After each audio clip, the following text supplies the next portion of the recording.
Hello and a very good evening. You're watching the news at 6 on Rajya Sabha television with me, Frank Pereira. Here are the headlines. Stone pelting protests resume across South Kashmir after security forces killed Hizbul Mujahideen terrorist Sabza Ahmed. Government shuts internet and mobile services to control mobs across 50 locations.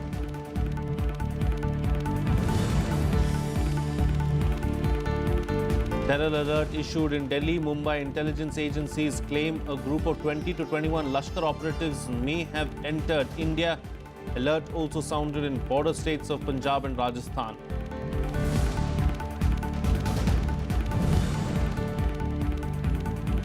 PM Modi and his Mauritian counterpart agreed to step up vigil against conventional and non-conventional threats in the Indian Ocean. India also extends $500 million assistance to Mauritius.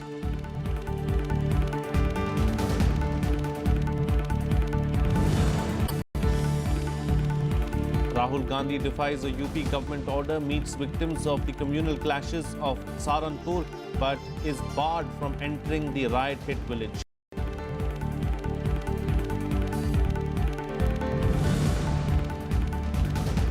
And the death toll in Sri Lanka's flood crosses 100 while over 90 go missing. India rushes in naval ships with relief material.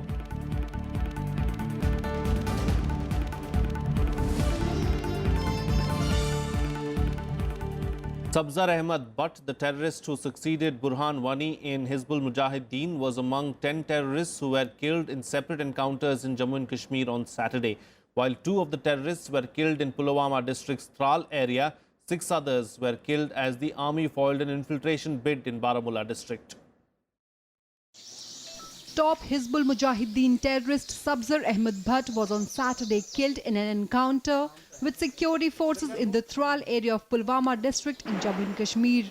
Butt was believed to be the successor of slain terrorist Burhan Wani, who was killed last year. 1 more terrorist was killed in the gun battle that broke out on Friday evening, following information about the presence of Hizbul terrorists in the area. The operation was a coordinated effort of the army, the Jammu and Kashmir police and the CRPF. बहुत बड़ा operation है, आप देख लीजिए, आपके सामने कितने troops लगी हुई है रात से। तो अभी ऑपरेशन जारी है और इसके ज़्यादा हम आपको कुछ कह नहीं सकते हैं। Soon after the killings, however, clashes erupted at around 50 places, including Tral in Pulwama and Khanabal in Anantnag in South Kashmir. Several areas in the state have been shut down to prevent clashes in the wake of Butt's killing. 1 person was also injured in the protest. Mobile and other telecommunication services have also been snapped in Tral and adjoining areas. Border के सीमावर्ती क्षेत्रों के अंदर जम्मू कश्मीर के अंदर खासकर नौशहरा, सुंदरबनी, रजौरी और पुंछ का जो LOC का एरिया है, हमारी कोशिश है कि भारत सरकार के साथ मिलकर हम सीमा पर बंकर्स बनाएं. In another operation, the army foiled a major infiltration bid along the line of control in Rampur sector of Baramulla district, killing 6 terrorists. Earlier on Friday, the army foiled an attack by Pakistan's border action team on a patrol party along the line of control in Uri sector of Kashmir. 2 terrorists were killed in the operation. Bureau Report, Rajya Sabha TV. Well, intelligence agencies have issued an alert about a possible terror strike by Lashkar-e-Taiba in metro cities, including Delhi and Mumbai. The agencies have reportedly said a group of around 20 to 21 LET operatives may have entered India from Pakistan and subsequently divided themselves into smaller groups. Following the terror alert by intelligence agencies, security has been tightened at public places in metro cities. Delhi police has been asked to ensure tight monitoring and strengthened anti-terror measures at metro and railway stations, airports and crowded areas. Police have also issued a high alert to the border areas of Punjab and Rajasthan. Special branch का alert मिला था हमें कि कुछ संदिग्ध लोग entry किए हुए हैं जो कि किसी भी जगह पर कोई भी घटना कार्य कर सकते हैं। इसके संबंध में हमने कल शाम को सघन चेकिंग करवाई, जिसमें करीब 200-250 होटल्स, ढाबे इत्यादि चेक किए गए और वहां पर रहने वाले सभी लोगों को चेक किया गया, होटल मालिकों को पाबंद किया गया। इसके अलावा आने जाने वाले व्हीकल्स को चेक किया जो कि करीब 250 की संख्या में थे और उनके खिलाफ जो कार्रवाई करनी चाहिए वो कार्रवाई की गई। इसके अलावा जो हमारे बॉर्डर के थाने हैं उनको वापस से स्ट्रेंथन किया गया। Meanwhile, India on Saturday extended a $500 million of credit to Mauritius after the two sides held extensive talks in New Delhi. Mauritius Prime Minister and Prime Minister Narendra Modi renewed their commitment to strengthen mutual cooperation. The Mauritian Prime Minister is in India for a 3-day visit. Prime Minister Narendra Modi and his Mauritian counterpart Pravin Jugnauth held extensive talks on Saturday, resolving to deepen ties in a range of areas. Of the 4 agreements signed, the one on maritime security is expected to strengthen mutual cooperation and capacities. Both sides agreed that the effective management of conventional and non-conventional threats in the Indian Ocean was essential to pursue economic opportunities. Prime Minister Jagannath and I agree that it is our responsibility to ensure collective maritime security around our coasts and in our EEZs. We agree that effective management of conventional and non-conventional threats in the Indian Ocean is essential to pursue economic opportunities, protect the livelihood of our communities, and provide security to our people. We have developed a strong bilateral cooperation between Mauritius and India in the field of defense and security. The acquisition of offshore patrol vessels and fast interceptor boats from India has enhanced the operational capacities of our police and of our National Coast Guard. India has also announced a $500 million line of credit to Mauritius. Prime Minister Narendra Modi said this was an example of India's commitment to the development of Mauritius. The two sides also decided to ramp up cooperation in a number of areas, including trade and investment. The agreement today on a $500 million line of credit from India to Mauritius is a good example of our strong and continued commitment toward the development of Mauritius. It will also help in the implementation of priority projects. Earlier, Mauritius Prime Minister Pravin Kumar Jugnauth was given a ceremonial welcome at Rashtrapati Bhavan. The Prime Minister was received by Prime Minister Narendra Modi before he inspected the Tribe Services Guard of Honour.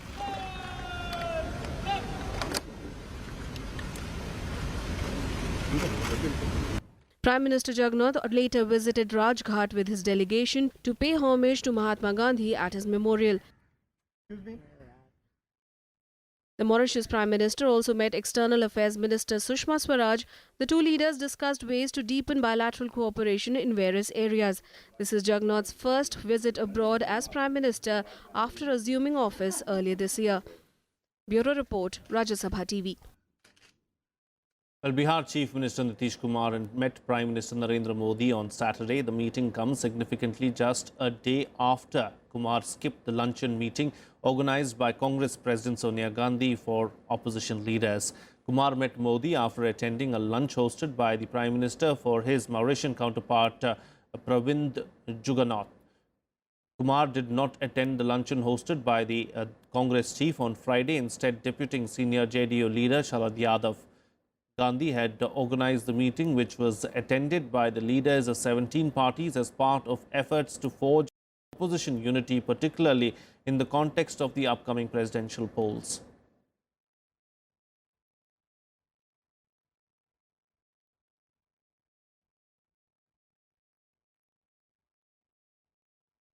Well, with just 2 months left for the presidential polls, BJP President Amit Shah has said that the BJP would consult opposition parties before deciding on the name for the top constitutional post.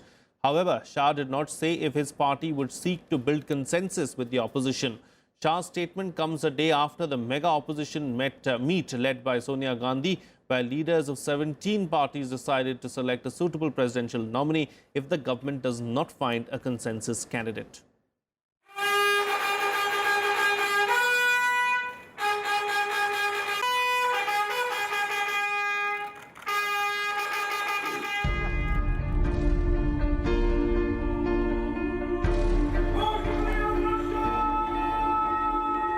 With the presidential term of Pranab Mukherjee nearing its end in July, the countdown for the 2017 presidential election has begun.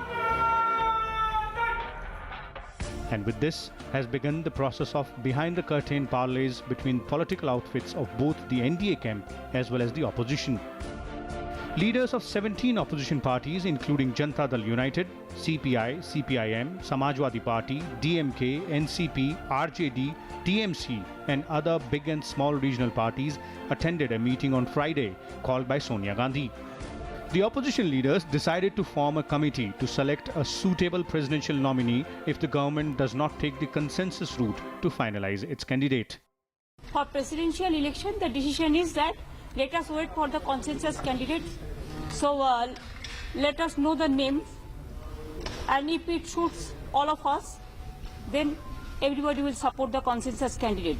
If acceptable, consensual candidates do not emerge, then we, that means the opposition parties, shall decide to field such persons who shall steadfastly defend the constitutional values of our republic.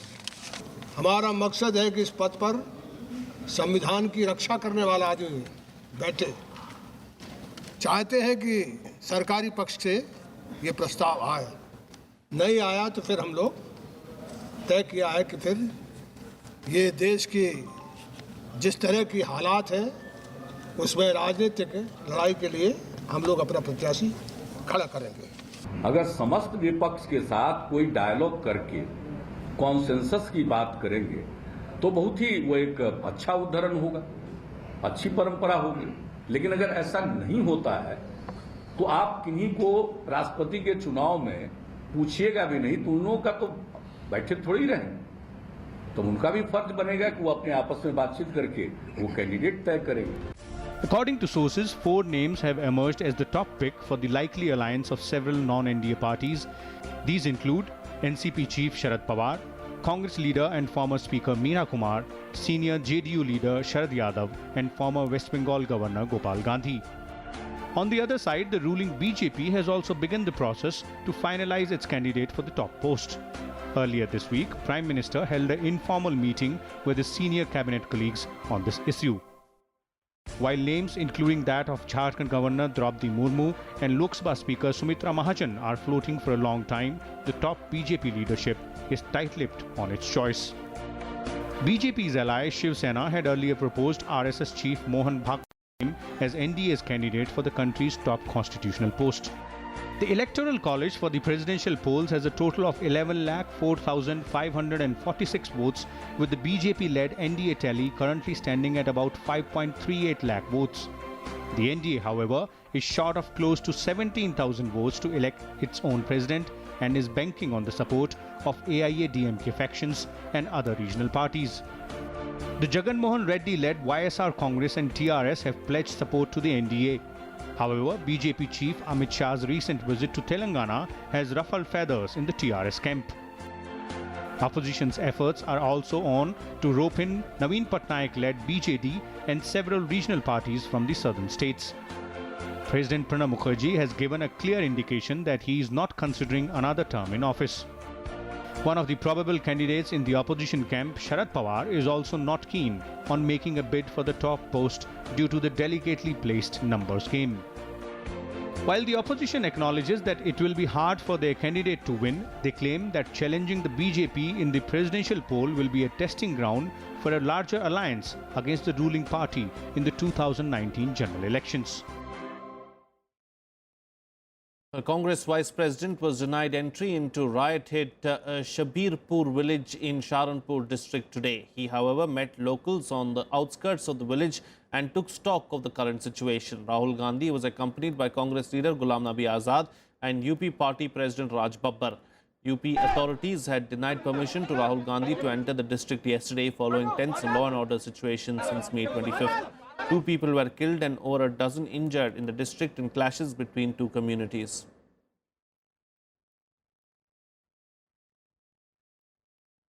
Well, here's a look now at what else is making news across the country and nationwide.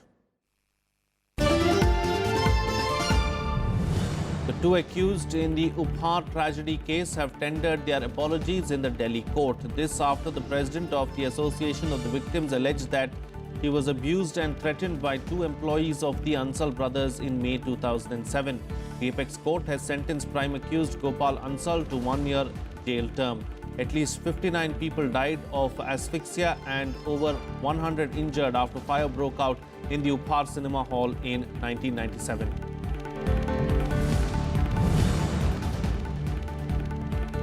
The Himachal Pradesh State Assembly passed the GST bill on Saturday, which paves the way for its rollout on July 19th. The GST will usher in India's biggest tax overhaul since independence. The bill aims to transform India's economy into a single market. In March, Parliament had passed 4 GST bills, which includes the Central GST Bill, the Integrated GST Bill, the Union Territories GST Bill, and the Compensation Law.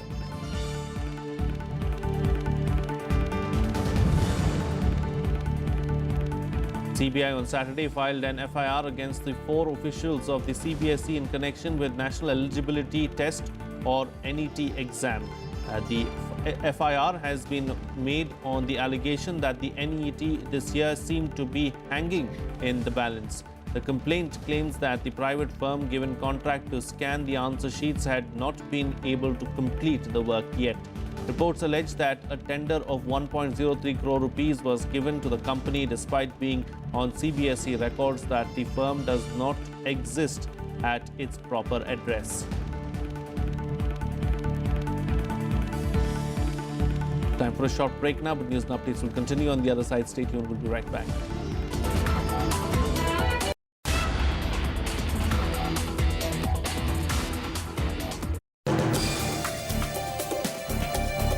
Hello and welcome. I'm Amritanshu Rai and you're watching Law of the Land. It's a very good step in the sense that it will speed up the process of the inquiry and the investigation. The broader picture is very positive. People are welcoming this move.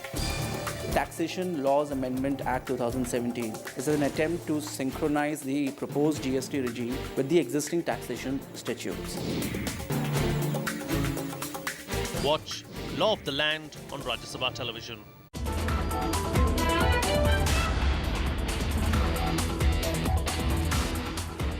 Welcome back. You're watching Rajya Sabha television.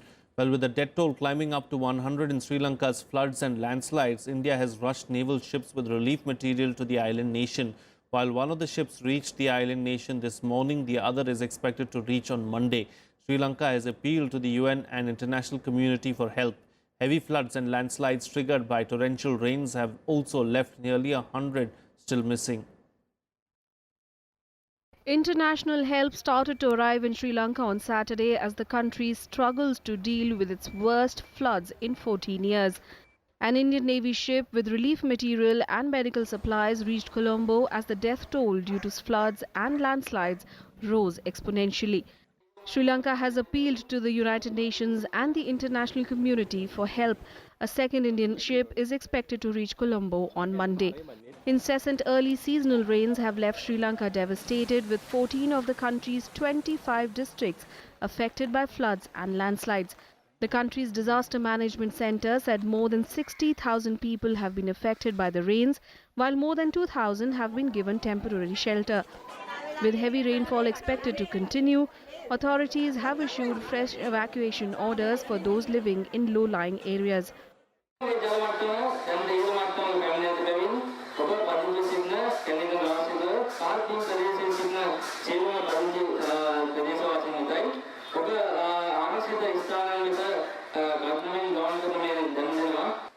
Soldiers have been deployed for relief and rescue operations, but there still are areas that are remote where help has been difficult to reach. Hundreds of homes have been damaged by the torrential rains and more than 90 people are still missing. 1,000 evacuation centers have been set up to help those who had to leave their homes.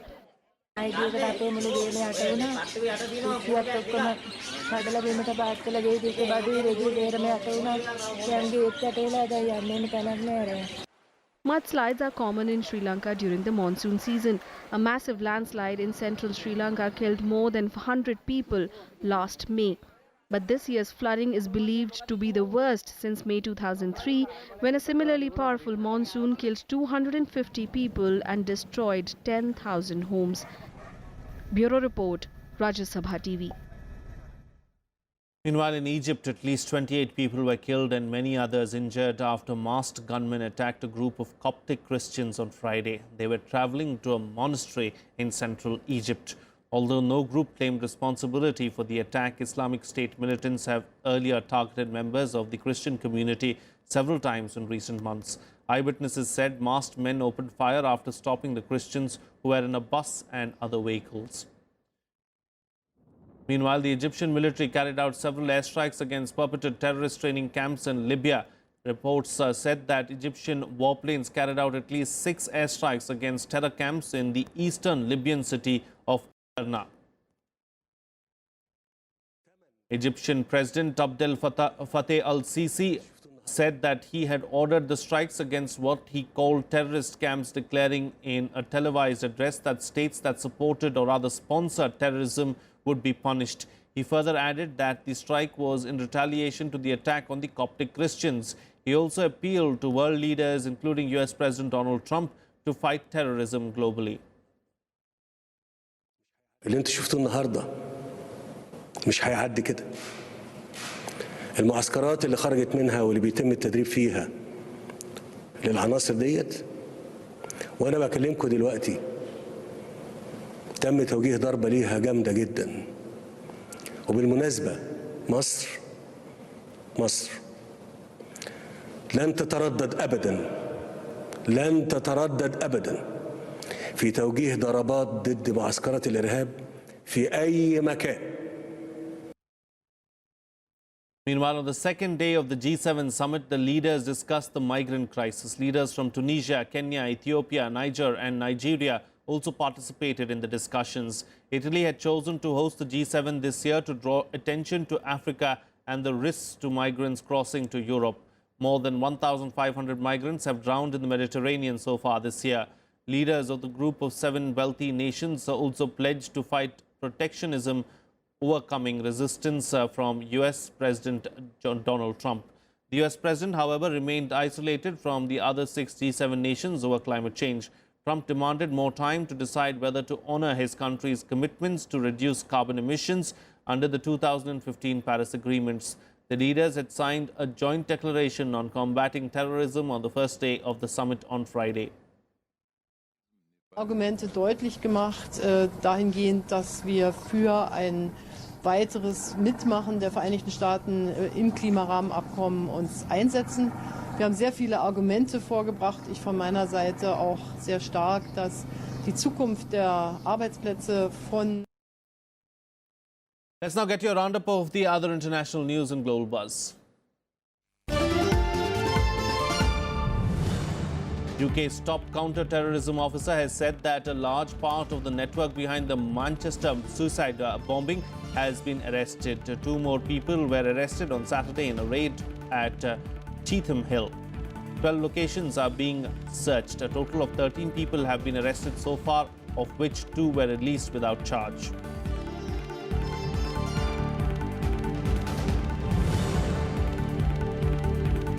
The US House of Representatives has reintroduced a bill that seeks to amend the Immigration and Nationality Act about authorizing American PhD-holding foreigners for permanent residence. The Staple Act amendment mentioned exemption for foreigners with an American PhD in science, technology, engineering or mathematics from the numerical limitations of employment-based green cards and H-1B visas awarded annually.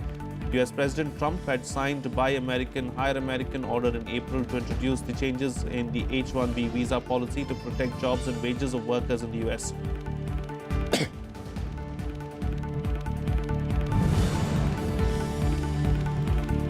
Two men were stabbed to death in the US city of Portland on Friday. The incident happened as they tried to stop their attacker from harassing 2 women who appeared to be Muslim. The attacker has been arrested.